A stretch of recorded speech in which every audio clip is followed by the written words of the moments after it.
just about everyone here who said they were going to be here.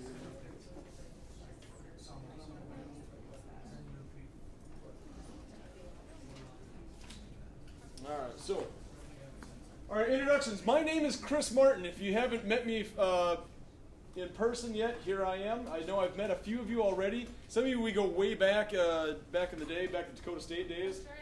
Go Trojans. Woo! All right, and Sherry, where's Sherry? Hey, there you are. Woohoo! Right on. All right, so, questions right on. The other person who was going to be here is Mike Christopherson. He might pop his head in. He's the new director of technology. Mike and I came from Harrisburg, and so we worked together almost the same amount of time. And for those of you who know Mike, Mike is the real deal. He is very genuine and very knowledgeable on a lot of different things. And so, first question is, how do you feel in education in general? And I wanted to play a small, play a small video. And I don't know if you're going to be able to hear this all right. It's from my phone. The big thing isn't really about the hey, we get to watch an ad. I bet it's a Volkswagen commercial. Hey, it's a Volkswagen commercial. All right, so I love this video. Have you ever, anyone not seen this video? If you haven't seen it, it's this guy who just stands in line. He's on the Vegas Strip, just standing in line. And he's got this box here. He doesn't get anyone to join him whatsoever. And people just ask you, what do you say in line? He goes, like, I don't even know. It might be something good. He just gave him a very brief, it might be something good. Eventually, he convinces 2 people to get in line with him. And as soon as he does, boom, everyone starts lining up. They don't even know what they're lining up for. All right, so they go ahead and join him in. I love National Geographic. And so I'm going to fast forward this because we don't need to go through the whole thing. People are very social. Back here. So eventually he's got like a huge line. And then the second part of this is that he gets them to go through this whole maze and they don't even know what they're going through for. They have no idea whatsoever. Can you see all right? Yeah. Okay. I hit the play button. Play button. So just completely random people. Don't even have a clue in the world.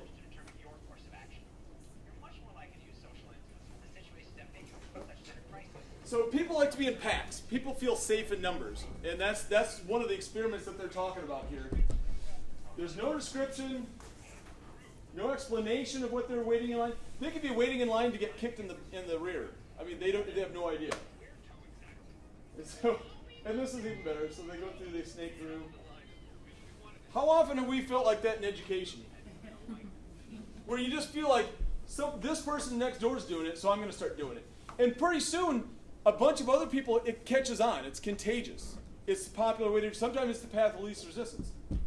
And we've all been in education long enough to know that we've seen a lot of those trends. Okay? And you guys could probably blurt out several buzzwords, and everyone would be like, oh yeah, yep. And then everyone got on the bandwagon, and then all of a sudden, the next new thing that the administrator went to at the conference, that's the new buzzword. Because they brought it back, and now that's going to be our focus this year. Teach like a pirate. Yep, that's the new buzzword. And then what's going to be the next buzzword? And so, with that, close out. So Mike Christopherson sitting in the back of the room. Mike, if you would please give a brief introduction to yourself. Good afternoon. Thanks for the introduction, Chris. Hey, thanks. So I come to Sioux Falls from Harrisburg as well, same as Chris. And, so far I've been learning lots. Big district for sure. And if there's anything you ever need, make sure you reach out to me. Hopefully you can find that tool that helps you in your jobs. Thanks, bud. Okay. Appreciate it. So, all right. So, there's always a reason why. Why do you do things? Why are we here? What's the purpose? Why are we doing a one-to-one? Why do we have devices in our classroom? Sometimes they don't work. I put out that thing on the Yammer group earlier on, like, what are some of the biggest struggles? Connectivity issues, device working issues, all right? So why are we doing this whole program to begin with? And we have to kind of look at it as like, what's the purpose of the machines sitting here? And so Ann Smith, our director of curriculum, said there's 4 C's that was initially set out when they were going through this program. Are you guys familiar with the 4 C's? Okay, and if you're not, I just discovered this a little while back. I was like, it kind of makes sense. It kind of gives me a little more purpose. It gives me a drive. So you got the communication, the collaboration, critical thinking, and creativity. All right? So, but there was really no action plan, Ann said. She was like, we developed that, and that's good, but how are we going to implement this? All right? So, I am glad that I'm having this meeting now because it gave me some time to reflect on what I'm seeing in the district coming in as an outsider coming in. This is what I see. I was used to a certain construct in Harrisburg with Mike, and coming in, it's given me some good clarity as to where we're going. So, we're going to talk about TPAC. Who has heard of TPAC before? Who's not heard of TPAC? Okay? TPAC deals with content knowledge, it deals with pedagogical knowledge, and it deals with technological knowledge. Those 3 factors. Okay? How you think, what you're thinking about, and the device in which you're working on it. So when you're working on a lesson or on a project, you've got those 3 constructs. All right? So when you bring in the technological, the pedagogical, and the content, this is kind of your sweet spot. We're going to get to that in just a second. Come on. So the technological, pedagogical knowledge, that's that overlay. And sometimes we hit that.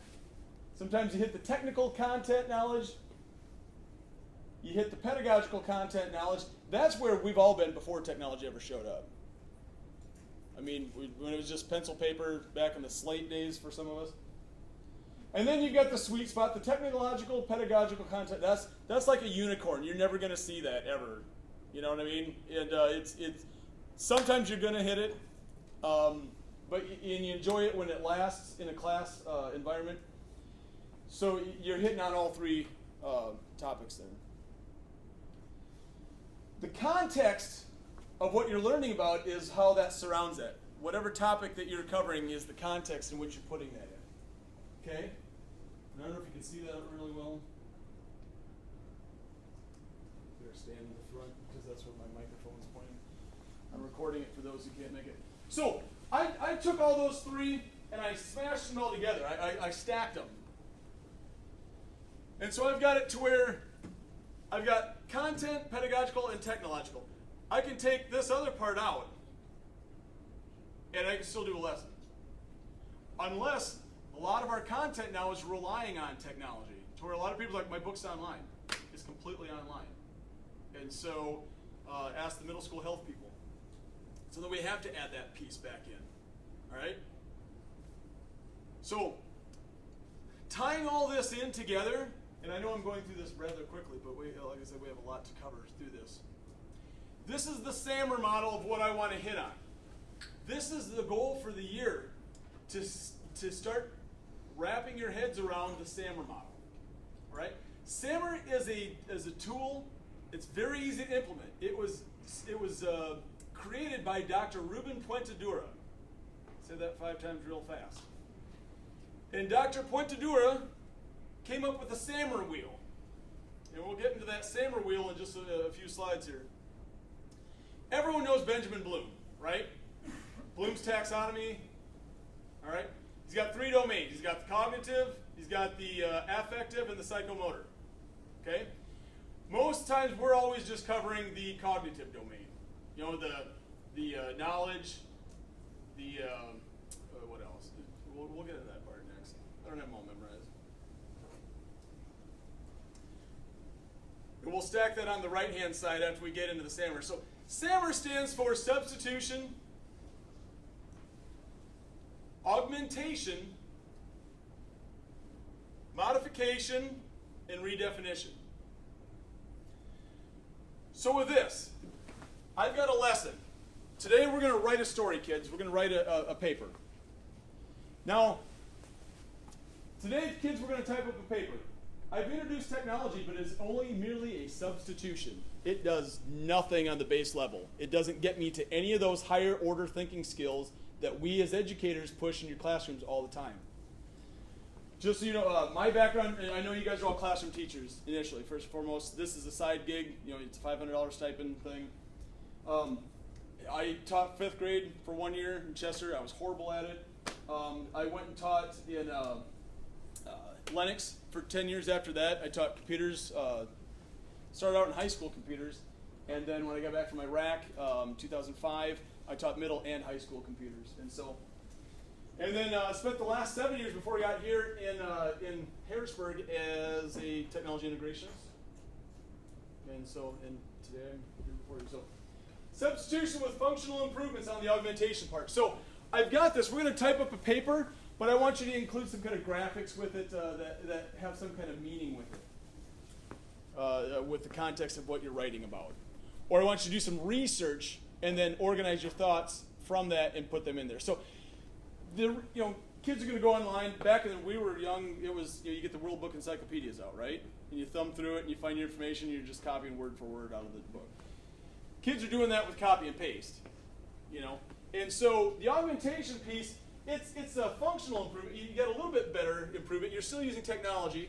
You're trying to teach them some basic skills on search, trying to filter out good from bad information. So that's a good augmenting piece right there.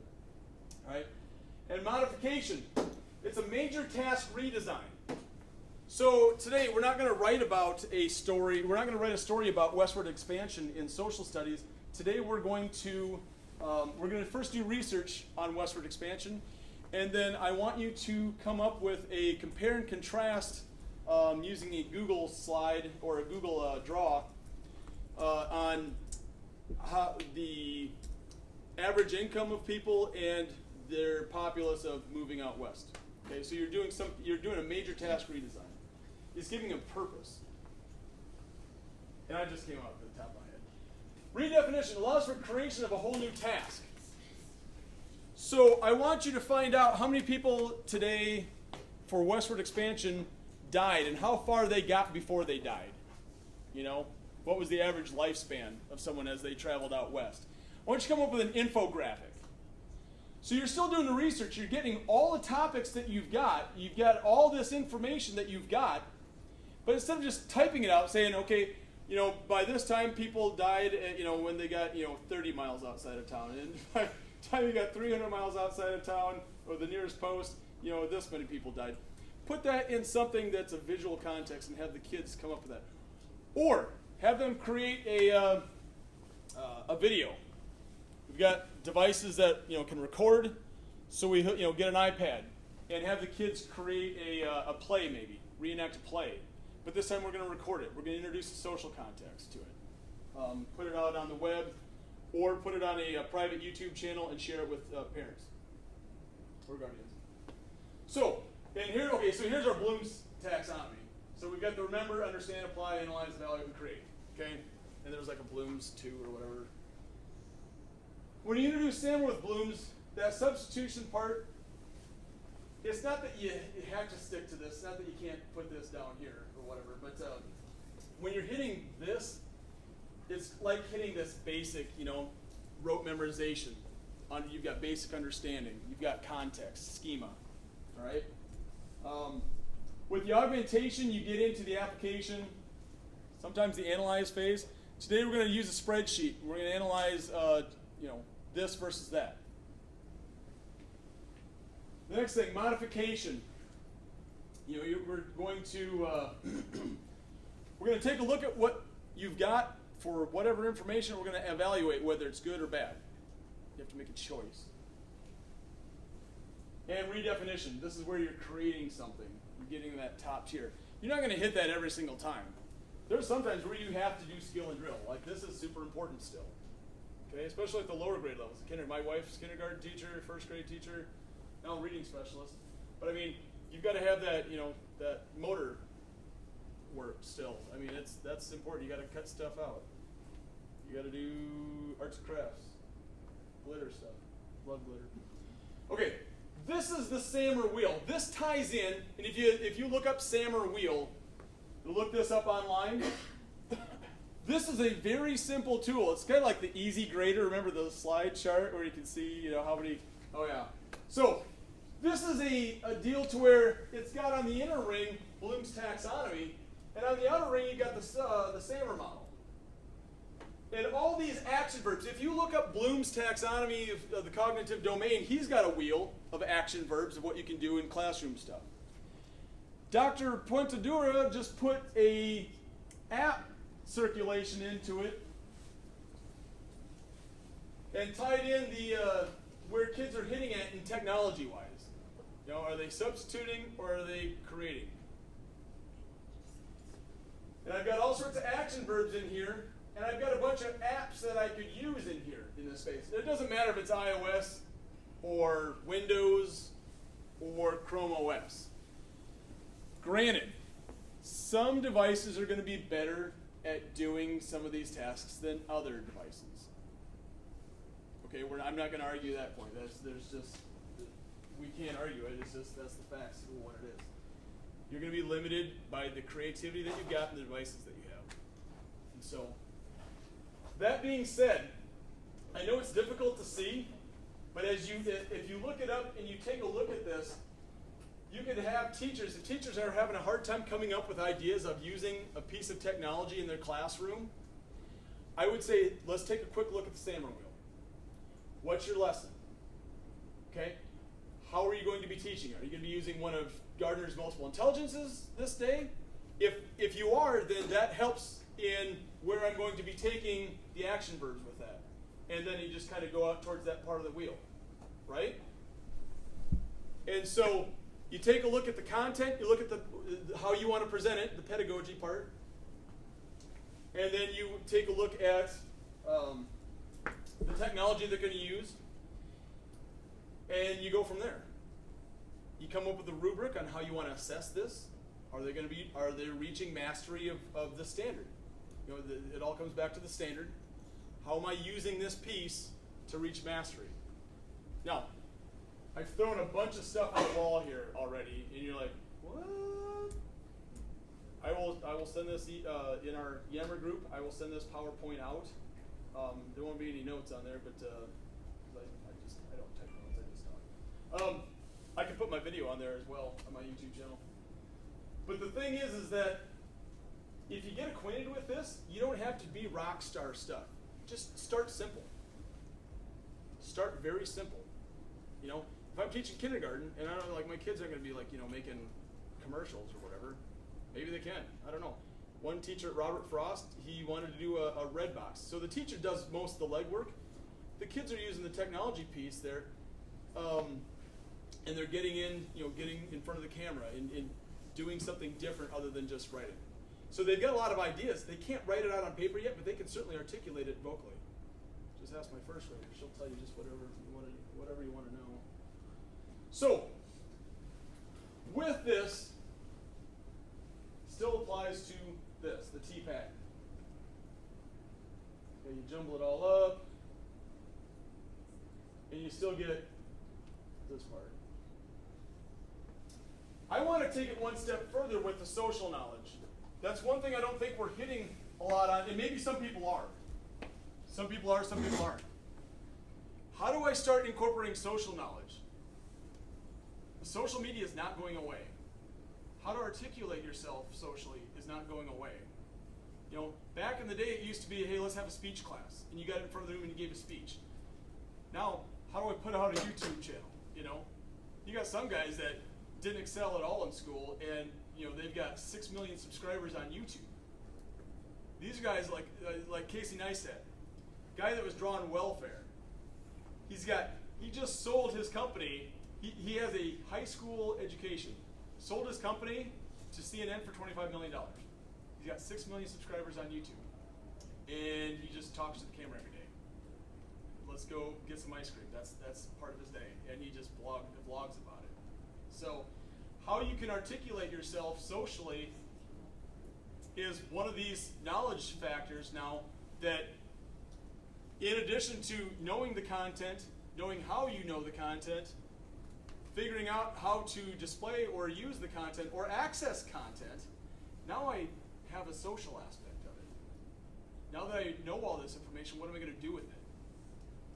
All right? And that's a lot to swallow in the middle of the year already. And, okay, how can I get my kids to start wrapping their heads around this? Okay? And don't worry. Throughout the year, we're going to have these discussions in our Yammer groups. Like I said, don't like meetings. Chris Martin does not like meetings. Yes, I just referred to myself in the third person. But this is where we have online discussion. And this is where, even if you're not a big part of the discussion, you're at least in the thread. You're in that. And if you don't even contribute to it, you can at least get something out of it by reading that thread and carrying it on to your staff. Because believe it or not, you're all the leaders of technology in your building. Okay? And so, I wasn't supposed to jumble all of it. Why is it doing that again? Okay, here's another big buzzword right now. And in Harrisburg, we started covering this a lot, individualized instruction. At the high school, it was the MOD program. And the kids are on their own track. Freshmen, sophomores, they start out on their own deal. They're in charge of their learning. And at first, the results were kind of abysmal, and I'll be the first to admit. You know, they might give it fluffy, you know, unicorns and roses and everything else, but it was kind of ugly the first brought out because kids had no idea what to do with all this freedom. And they were not good at keeping charge of their education. You know, they're going to set it, and as one of the tech guys, I know that because I see them on YouTube looking up PewDiePie game videos all day. It used to be kids like wanted to get to game sites. Now they just want to watch other people play on game sites. I don't know how sad that is, but whatever. At the elementary level, at Freedom Elementary in Harrisburg, I know that they're doing this right now. Individualized instruction. It's a pilot program that they're doing. And I think they're getting pretty decent results out of it. It's very well structured. The kids have a path that they want to go on. And the adult part to it is very directional. Like they're very guiding, you know, like spotters, making sure that they're on the right path. They're not just letting them do it willy-nilly. Because if you let a kid, if you give an iPad to a kid like, hey, do this math lesson, and just go over here, I'll come back to you in a couple hours, they're going to jump off of it immediately. So, but the big thing is, in education, the big buzzword is individualized instruction. And eventually, you can start doing it in your room. Some of you have already been doing it in your room. All right? What's another buzzword for individualized instruction? Personalized learning. What's another one? Self-guided. And then also, when you're doing, you know, Johnny's struggles, but Susie's doing great, so I'm trying to differentiate. Thank you. That's I had the tip of my tongue. So you're already doing differentiation. You're already doing individualized instruction. Maybe it's just a little more guided. So what if, in that SAMR or in the TPAC model, it seemed to me that the lesson was more the centric part of it. It was the center of what was going on in education. In trying to make the individual the center of this lesson, you put those on the outskirts, and you pour in a little bit of what you think it needs, and the learner grabs what it thinks it needs. I'm a very auditory learner, you know, and if you're doing daily 5 exercises, you know, one of the things, I don't know if you believe in daily 5 or not, but one of the things is, you know, read aloud, read to self, read to others, and then what's another one? Word work, and then also listening, right? You got a listening center. And so I'm a huge auditory person, all right? And so listening for me is huge.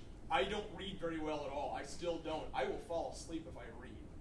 But if I put on an audiobook, my retention is like that. I can listen to it, and I've got what I needed to get out of it. And I can go back and re-listen to it over and over and over again until I've got mastery of the knowledge base of it, knowledge and understanding. for me afterwards, I process that and I get that higher level thinking skills to where what if, or how could I take this and redo this. So in here, 344. So you're going to have a little bit of each, but it's not like this. It's not the same. And it's not going to be the same for every learner, but it's not going to be the same for every single project or lesson that you do. Some things are going to require more things than others. And there is no magical way of figuring it out. It's kind of just do the best you can. So you've got the top down where you're just pouring in this stuff to where this learner's got, and this is, I created this, I submitted this to the guy that created TPAC, and hopefully he likes it. So, in fact, I left a voicemail to hound him about it. So the learner this learner might have, more content knowledge, and they rely on this, but they have very little social or technological skills. So that's a good way for you to say, okay, at first we're going to take you to this spot, and we're going to try to focus on what you're good at and do the lesson. Over time, I want to try to build these skills. I don't want to ignore I want to give credence to these, but I don't want to ignore these. Does that make sense?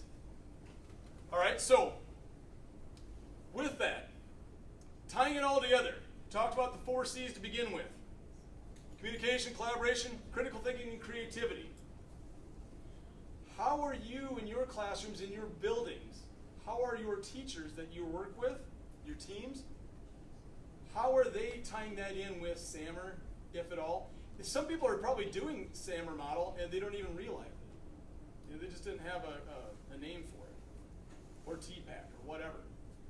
And so, collaboration and communication. How can we start doing that if you're not doing it already? How can you assist teachers in doing that? And these are topic points.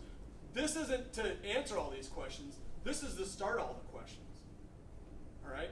And this is what I've observed in this district so far is that, in some buildings it's kind of every building for itself type of thing. Every building's got its own budget, and I could buy this, but it's going to take it out of this, so this person's going to lose out on whatever. It's like, really? So it was a shock for me. So, discussion questions right now. Questions on any of this? Go back to anything.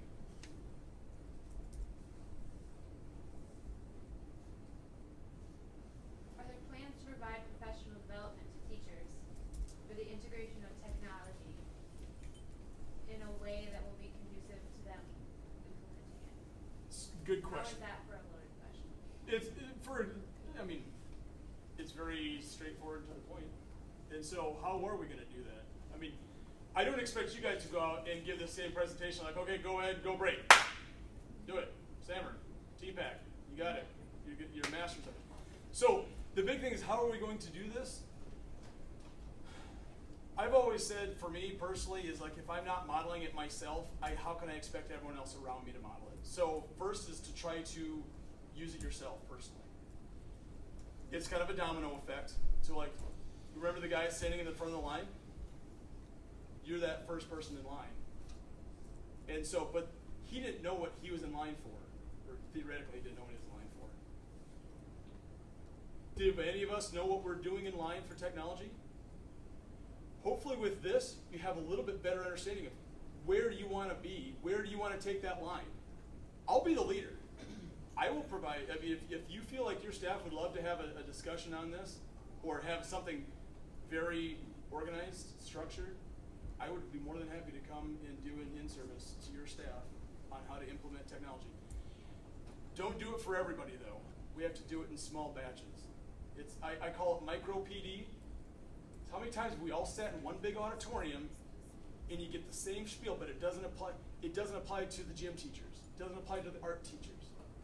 Make it relevant to the people that you're talking to. And so, if we're talking to math, let's talk to just the math people, or the math science, or let's talk to the social studies people. And so that's where I work. I've been working with the instructional coaches, and already I've had a couple of instances to where the instructional coaches have invited me to talk to, like a memorial. I went and talked to just the social studies teachers, and we covered different aspects of how to incorporate different tools in their lessons. And so, and not to create, not to answer all the questions, but also to start generating more questions and then asking them later, and then start answering those later. So, long story short, invite me in. I'd be happy to come in. Or find resident experts. Start using social skills. If there's other rockstar, use social media. If there's rockstar teachers out there, do a Google Hangout and have a discussion with other people who are doing things right that you know are rock stars in the education technology world, and start emulating what they're doing. There's a ton of resources out there. And granted, it's hard to get into a groove when you're swamped with a new curriculum. I get that. Been there, done that. Got the T-shirt. It's hard to do that when you've got a new testing or assessment system. Like you started doing map testing. Smarter Balanced has just come on as of late, and so you get all these new factors in, and then what? So how are you going to find time? So a lot of it's intrinsic. Part of it is fostering community. That's why we're here. That's why I wanted to lead by example in doing a Yammer group, where Yammer's just like Facebook. It's got its own app. It's got a web interface.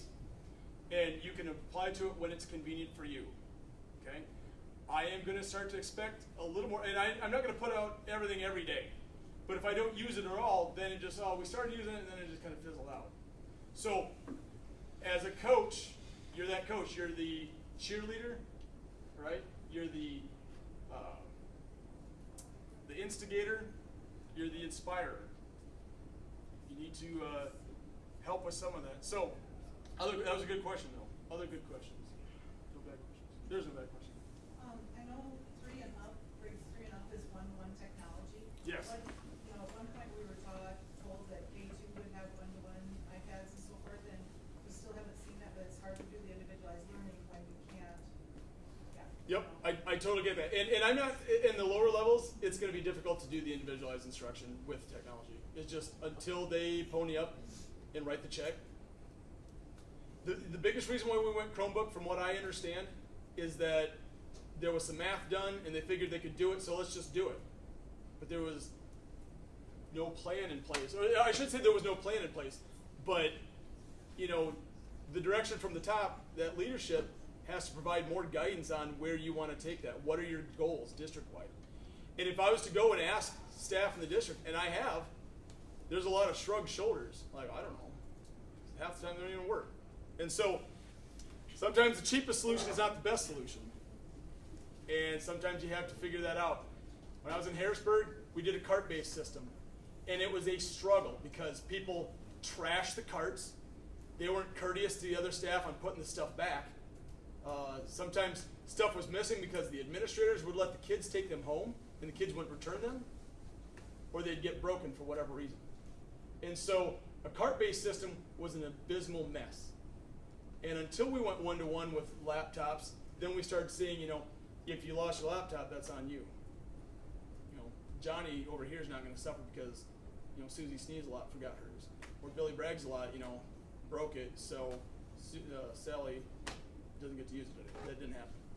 So it's a good question, but until they pony up the dollars, that's your answer.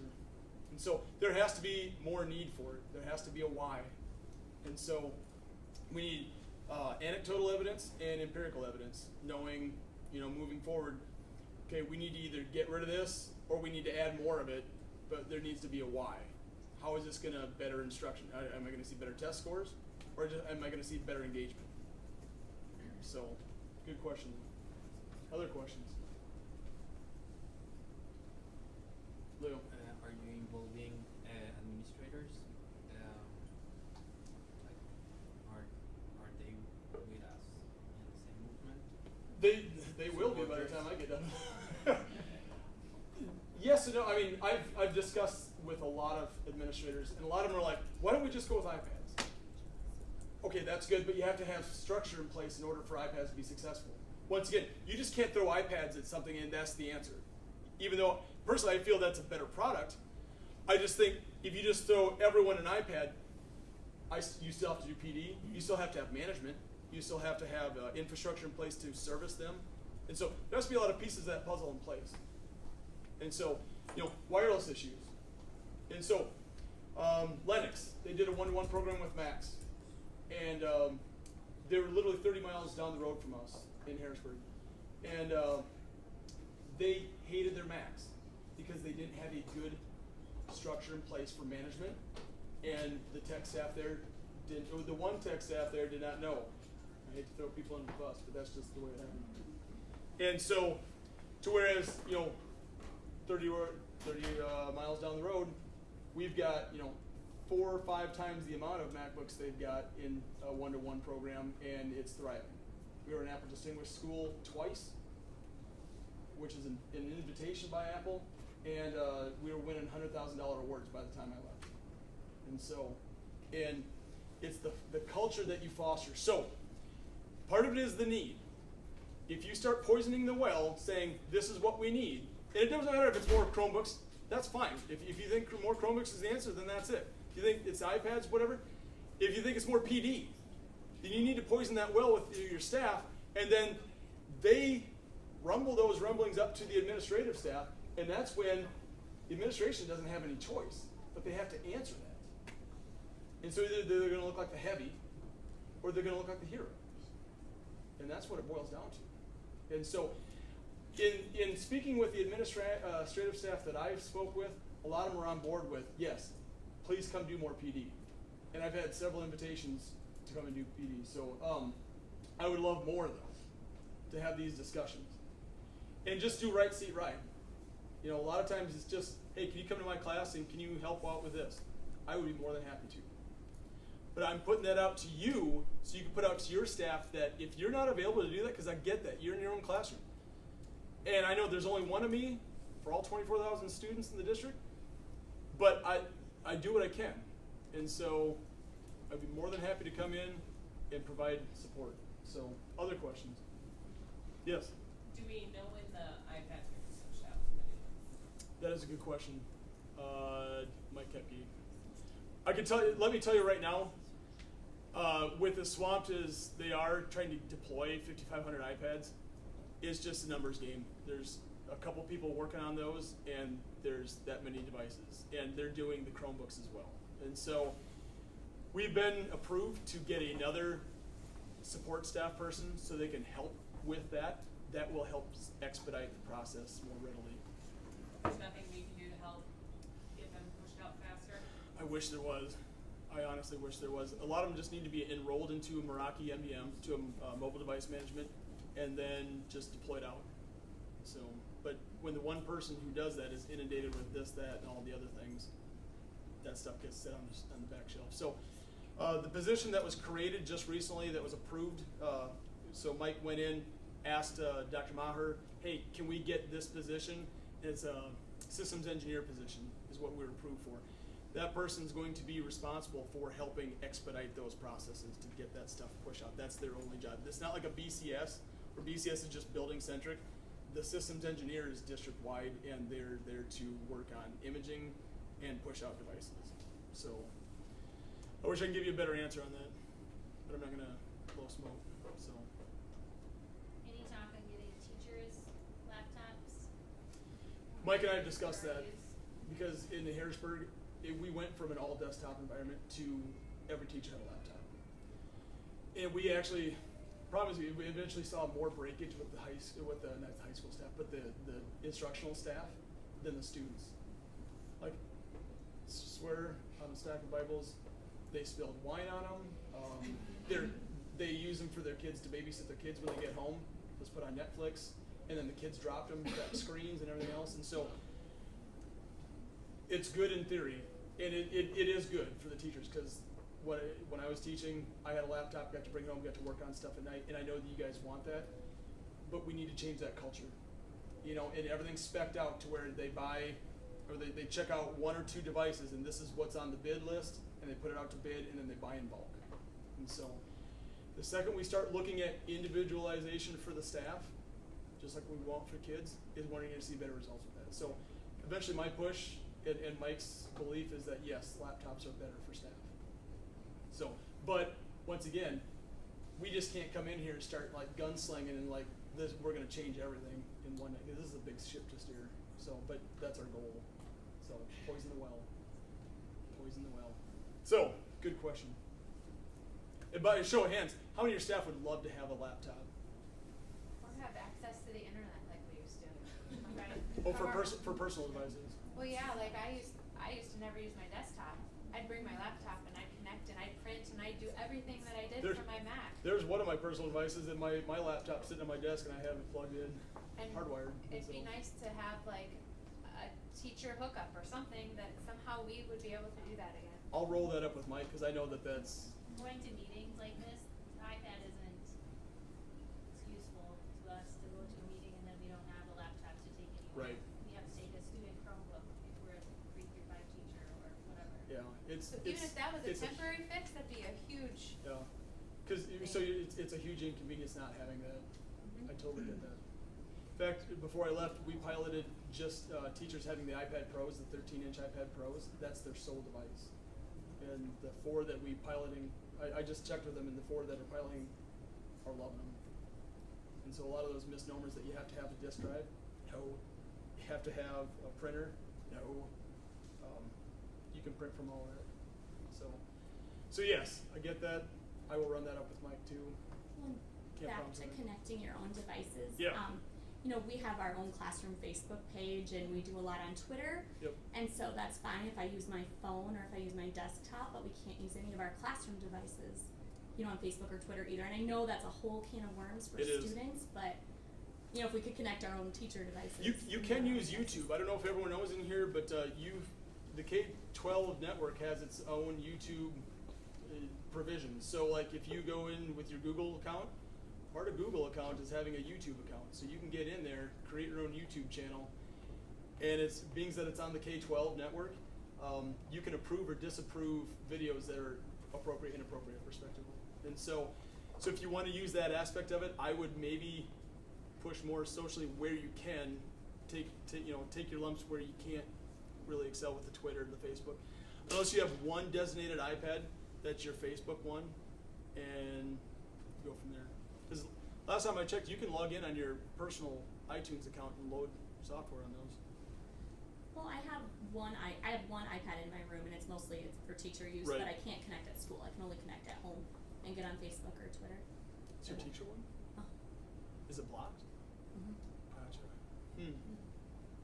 I'll have to get back to that. I have no idea. So I'll have to that's a good network question here. So yeah. And I know like on our teacher computer on our desktop, I know that they have like there's a lot of good stuff that like to show that's maybe on like Netflix or something like that. Yep. It's blocked even for a teacher.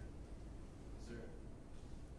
That's a good There's question. so many like brain games like that's on Netflix, but there's some things that tie into standards, but it's blocked. We can't.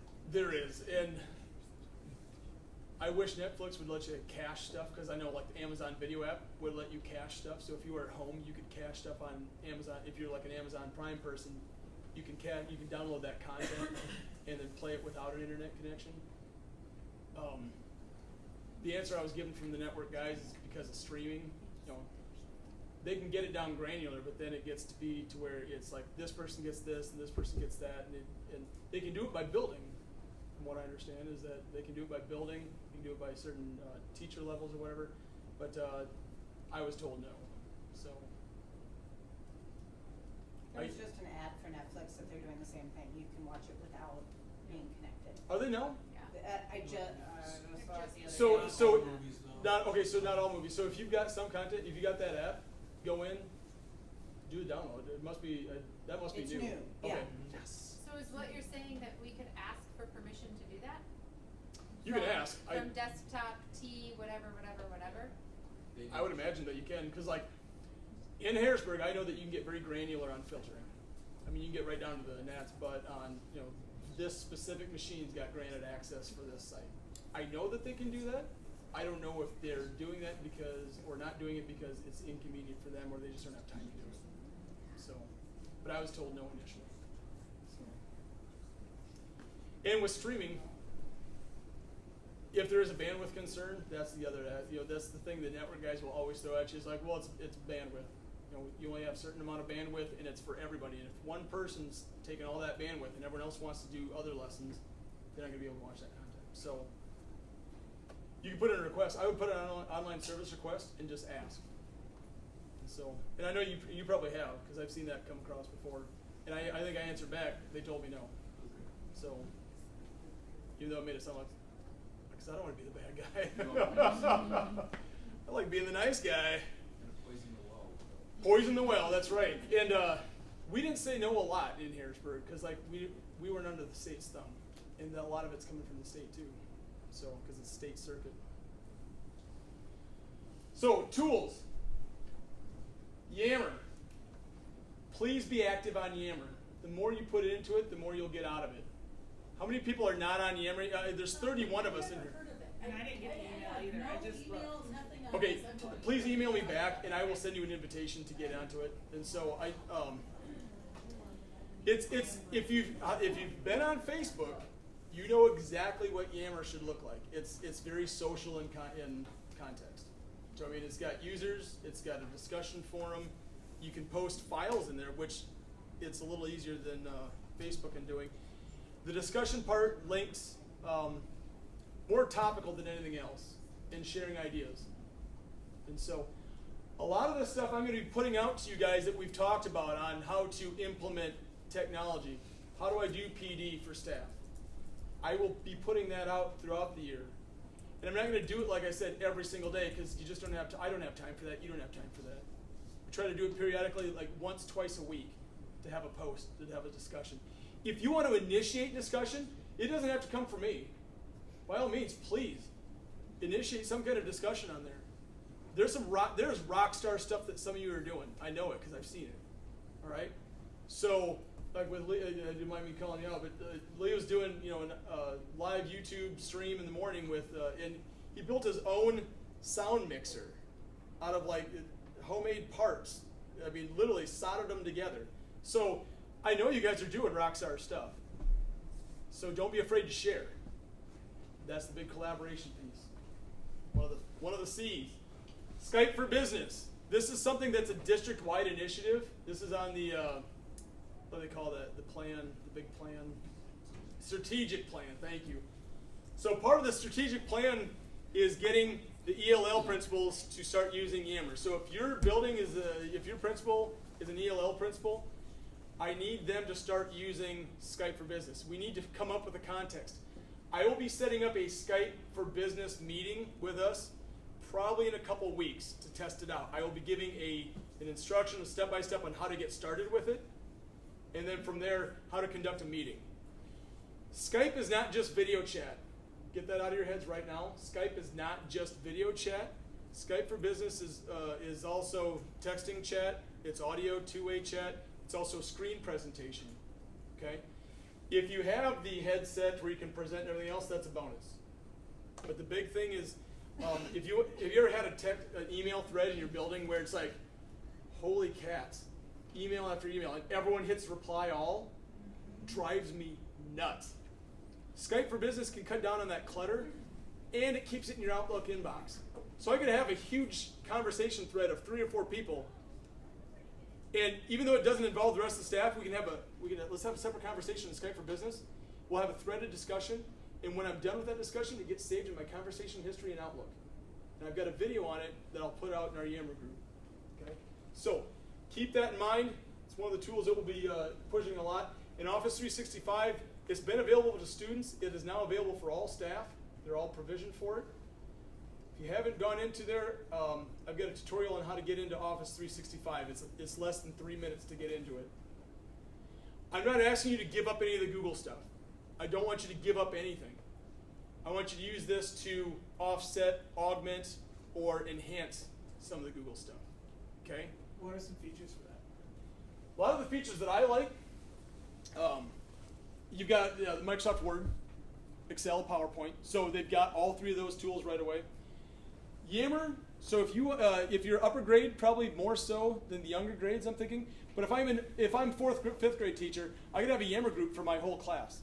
And I can start teaching the benefits and dangers of social networking within a nice sandboxed environment. So I can have a Yammer group that's like a Facebook group, but because it's in the K-12, there's no creepy McCreepersons that can get into my group. I can make it locked down to just my class and myself. No one else, not even anyone else in the K-12. I can make it a private group, and I can teach how to do social networking responsibly, to where kids aren't being trolls. How many 10-foot trolls are out there that are this tall, but yet when they're online they're super tough? That's what kids are getting to in the bullying part to that. So you can teach online responsible social networking by using that tool. There's planners, so kids can do like projects together. More so with the 365 products, I would say a lot of them I would gear more for me personally, staff, but there's some that I can use for the students, especially Microsoft Sway. If you're PowerPointed to death or Google Slide to death, Microsoft Sway is kind of like PowerPoint on steroids. It's a completely different tool. It's where I can do timelining stuff. I can just do a quick presentation. If you haven't used it, I'll send out that link, how to get into it, and a lot of it's going to be self-discovery. So you figure out what you've got time for and what your needs are for your classroom. If you want personalized one-on-one, I would be more than happy to come discuss more with you in person. I would absolutely love that.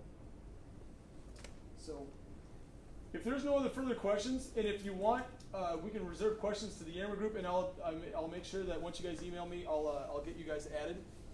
But I really want to carry on this conversation later on to where, how do we do these things, and how do we do them in small bits? Because you can only eat an elephant one bite at a time.